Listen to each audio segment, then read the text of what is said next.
ब्रह्मपुत्र नदी वैज्ञानिक, ऐतिहासिक और सामाजिक महत्व। वैज्ञानिक महत्व।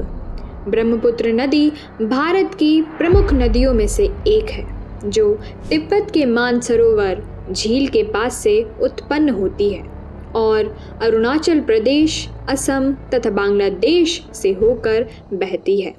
यह नदी हिमालय से निकलने वाली सबसे विशाल नदियों में से एक है और मानसूनी वर्षा तथा ग्लेशियर से पोषित होती है।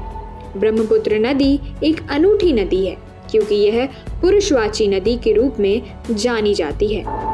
वैज्ञानिक दृष्टि से यह नदी बहुत महत्वपूर्ण है क्योंकि इसका जल ग्रहण क्षेत्र भूकंप संभावित क्षेत्र में आता है और यहाँ कई भूवैज्ञानिक परिवर्तन होते रहते हैं। इस नदी का डेल्टा क्षेत्र अत्यंत उपजाऊ है और कृषि के लिए बहुत अनुकूल माना जाता है।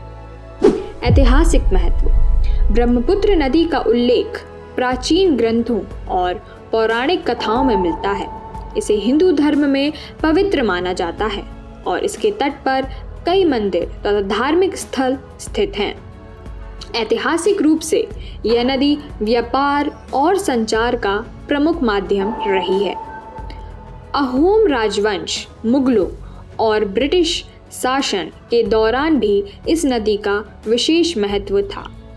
इसके किनारे पर बसे शहर जैसे गुवाहाटी और तेजपुर ऐतिहासिक और सांस्कृतिक केंद्र रहे हैं। सामाजिक महत्व। ब्रह्मपुत्र नदी असम और पूर्वोत्तर भारत के लाखों लोगों की जीवन रेखा है। यह नदी कृषि, मत्स्य पालन और परिवहन के लिए अत्यंत महत्वपूर्ण है।